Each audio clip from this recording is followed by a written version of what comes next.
बिस्मिल्लाहिर्रहमानिर्रहीम। Dear students, आज हम क्लास 9th मैथमेटिक्स की न्यू बुक का एक्सरसाइज 1.3 का क्वेश्चन नंबर 7, 8 और 9 करेंगे। क्वेश्चन नंबर 7, 8 और 9। क्वेश्चन नंबर जो 7 है उसमें स्टूडेंट्स जो है वो प्रॉफिट और लॉस के बारे में जो है ये क्वेश्चन है। तो सबसे पहले तो हमें थोड़ा सा पता होना चाहिए कि प्रॉफिट और लॉस क्या होता है।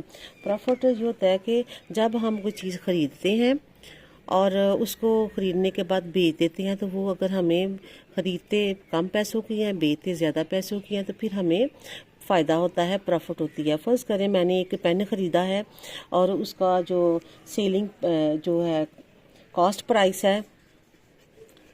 प्राइस जो है वो है 100 रुपीज़।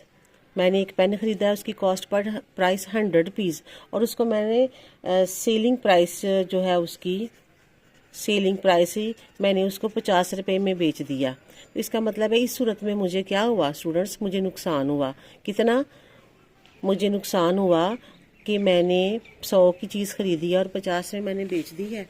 अब ये है कि फ़ायदा कब होगा कि जब मैं कॉस्ट प्राइस उसको सीमेंट से लिख देती हूँ। कॉस्ट प्राइस मेरी 100 है और मेरी सेलिंग प्राइस उसको मैं ऐसे लिख देती हूँ। सेलिंग प्राइस जो है वो मेरी 150 है। तो इस सूरत में मुझे क्या हुआ कि मुझे फ़ायदा हुआ। क्यों? क्योंकि मैंने पेन 100 रुपये में ख़रीदा और 150 रुपये में मैंने वो बेच दिया। तो फिर मुझे क्या हुआ, प्रॉफिट हुई। प्रॉफिट जो है कब होती है कि जब हमारे पास जो सेलिंग प्राइस जो है वो ज़्यादा हो और कॉस्ट प्राइस कम हो। सेलिंग प्राइस ज़्यादा हो, कॉस्ट प्राइस कम हो, तब हमें प्रॉफिट होती है। तो कैसे हम निकालेंगे उसको? सेल प्राइस में से हम कॉस्ट प्राइस को माइनस कर देंगे। तो स्टूडेंट्स ये हमारे पास उसका प्रॉफिट हमें मिल जाएगा कि कितना प्रॉफिट हुआ किसी चीज़ का। जब भी हमने कोई चीज़ की प्रॉफिट फाइंड करनी है तो उसके लिए इसी तरीके से हम जो सेल प्राइस में से कॉस्ट प्राइस को माइनस कर दिया करेंगे, तो वो हमें हमारे पास उसकी प्रॉफिट प्राइस आ जाएगी। लेकिन जब हमें कहा जाए कि प्रॉफिट परसेंटेज निकालनी है, तो उस सूरत में जो हमारे पास प्रॉफिट आया है, प्रॉफिट उसको हम डिवाइड किया करेंगे कॉस्ट प्राइस में से। ये जो कॉस्ट प्राइस है जितने में हमने कोई चीज़ खरीदी है उससे हम डिवाइड करेंगे और मल्टीप्लाई बाय 100 से कर दिया जाएंगे और इसको परसेंट के साथ लिख दिया करेंगे। और इसी तरह स्टूडेंट अगर हमें लॉस हुआ है तो लॉस के लिए कब लॉस होगा कि जब ये इन्वर्स हो जाएगा, यानी इस तरह हो जाएगा। कॉस्ट प्राइस हमारी ज़्यादा है, सेल प्राइस जो है वो हमारी कम है, तो उस वक्त हमें लॉस होगा। तो उसके लिए कॉस्ट प्राइस में से हमने सेल प्राइस माइनस करनी है। तो स्टूडेंट्स यहाँ पे अगर कहें जी लॉस परसेंटेज, तो लॉस परसेंटेज निकालने के लिए भी हमने क्या करना है कि जो हमें लॉस हुआ है उसको ऊपर रखना है और डिवाइडेड बाय हमने कॉस्ट प्राइस को ही करना है। कॉस्ट प्राइस डिवाइड करेंगे मल्टीप्लाई बाय 100%। तो ये फार्मूले 4 हैं जिसकी थ्रू से हम बाकी लॉस परसेंट, इसका प्रॉफिट परसेंट जो है वो फाइंड करते हैं। क्वेश्चन नंबर 7 की तरफ आते हैं। उसकी स्टेटमेंट पढ़ते हैं कि Mirha bought a toy for price है 1500, यानी मिरहा जो है वो कोई खिलौना खरीदती है, उसकी प्राइस है 1500 रुपये।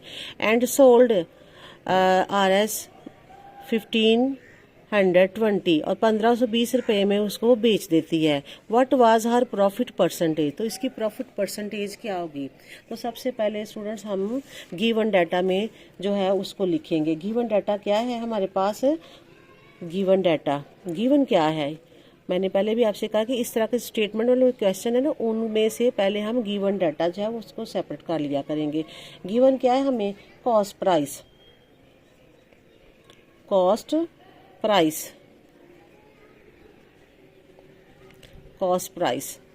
जिसको हम CP भी कह देंगे, कॉस्ट प्राइस, और ये है 1500। इसी तरह ही सेलिंग प्राइस हमें दी हुई है, सेलिंग प्राइस, इसको हम SP से लिख देते हैं, और ये है 1520। अब हमने प्रॉफिट निकालनी है स्टूडेंट्स, तो प्रॉफिट जो है वो है selling price minus cost price. Selling price हमारे पास क्या है, 1520 है, और कॉस्ट प्राइस क्या है हमारे पास, 1500 है। अब इसमें से इसको माइनस किया तो ये आ गएगा हमारे पास। अब इसमें से हम 1520 में से हमने 1500 को माइनस करेंगे तो ये हमारे पास आ जाएगा 20। तो प्रॉफिट जो है, तो स्टूडेंट्स यहाँ पे हमने प्रॉफिट फाइंड कर लिया। अब कहते हैं प्रॉफिट परसेंटेज, प्रॉफिट परसेंटेज हमने फाइंड करनी है, तो उसके लिए मैंने फार्मूला आपको बताया है कि profit divided by cost price multiply by 100, ये फार्मूला है जो मैं इससे पहले आपको एक्सप्लेन कर चुकी हूँ। तो प्रॉफिट को कॉस्ट प्राइस से डिवाइड करना, प्रॉफिट हमारे पास आ गई है 20 डिवाइडेड बाय कॉस्ट प्राइस क्या है हमारे पास, कॉस्ट प्राइस है 1500, ये कॉस्ट प्राइस है 1500 मल्टीप्लाई बाय 100 परसेंटेज। तो स्टूडेंट्स आप ये देखें, इसको ये 20 इससे कैंसिल हो जाएंगे, और इसको डिवाइड किया तो ये हमारे पास प्रॉफिट परसेंटेज जो है, प्रॉफिट परसेंटेज जो है वो हमारे पास आई है 1.33%। तो ये हमारा पार्ट जो है ये कंप्लीट हुआ। ये क्वेश्चन नंबर 8 करेंगे। क्वेश्चन नंबर 8 की स्टेटमेंट जो है वो उसको हम देखते हैं कि the annual income of the Tayyab is 9,960, यानी कि 9,60,000 है, 9,60,000, while the exempted amount is 1,30,000। Exempted amount क्या होती है कि स्टूडेंट, एग्जेम्प्टेड अमाउंट वो अमाउंट होती है कि जिस पर टैक्स नहीं लगाया जाता। How much tax would have to pay at the rate of 0.75%। 0.75% के मुताबिक जो है हमने टैक्स फाइंड करना है। तो सबसे पहले गिवन क्या है, हमने सॉल्यूशन है गिवन डाटा, गिवन क्या है कि टोटल इनकम कितनी है। टोटल इनकम स्टूडेंट ये है 9,60,000। तो टोटल इनकम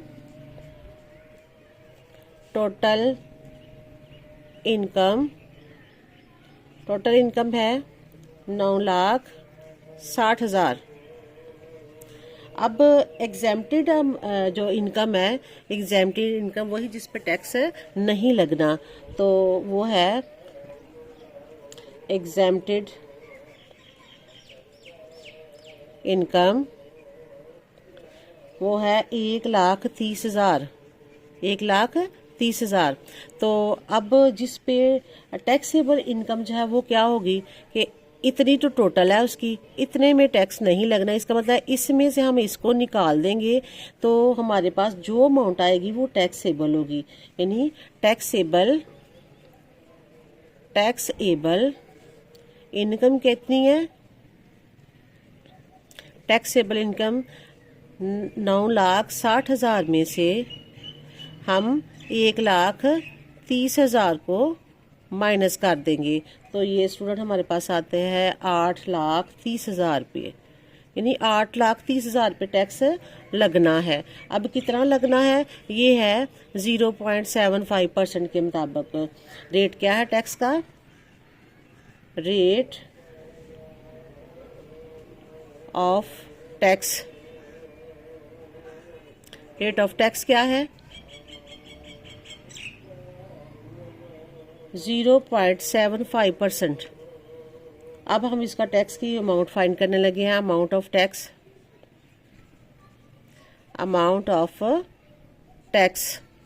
टैक्स क्या है कि इस अमाउंट पे अब टैक्स लगना है, इस जिस पे टैक्स लगना है किस परसेंट के मुताबिक लगना है, 0.75% के मुताबिक।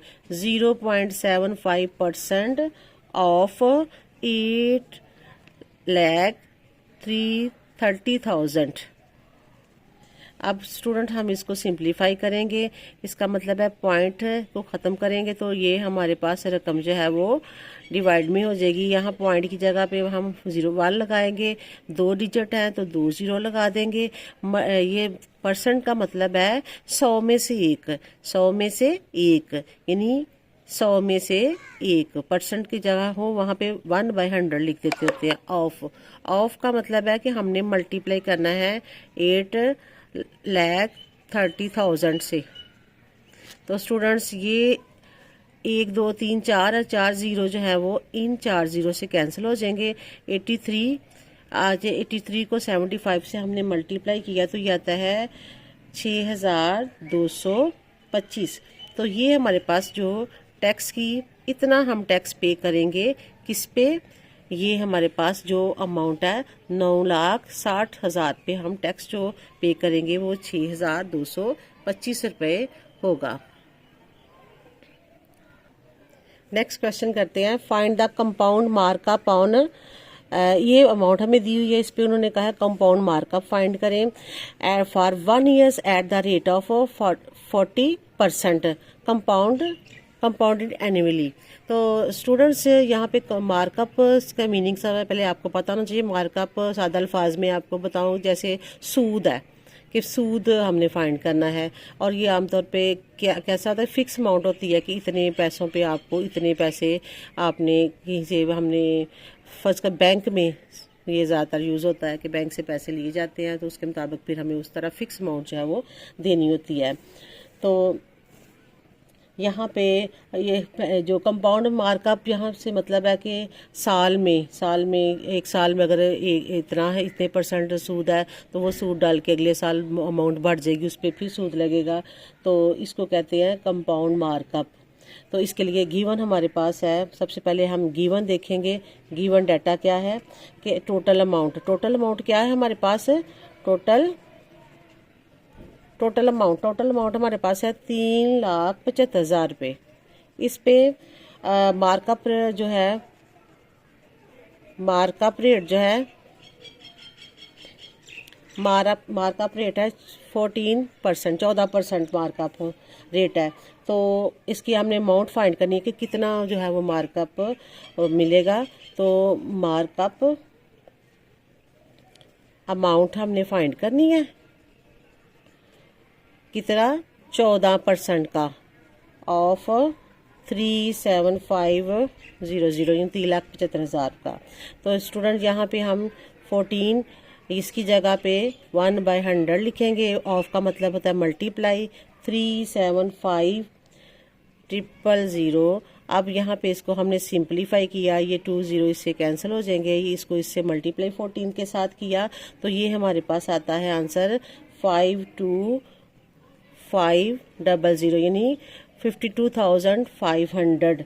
ये हमारे पास मार्कअप की अमाउंट आ गई, यानी इतना मार्कअप जो है वो देगा इतने पैसे, अगर इतने पैसों पे।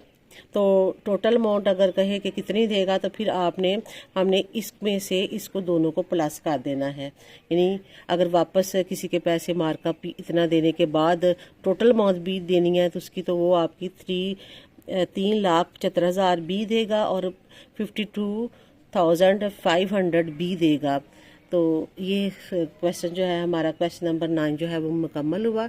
स्टूडेंट्स मेरी वीडियो जो है वो आप तक पहुंच रही हैं, आप लोगों का बहुत बहुत शुक्रिया। तो ये है कि आप इस वीडियो को जब भी आप इसको देखें तो सब्सक्राइब ज़रूर कर लिया करें ताकि मेरी हर आने वाली वीडियो जो है वो आप तक पहुँचे और आपको ये जो नए हमारा मैथ है इसके तमाम क्वेश्चन जो हैं वो आपको अच्छे से समझ आ जाएं।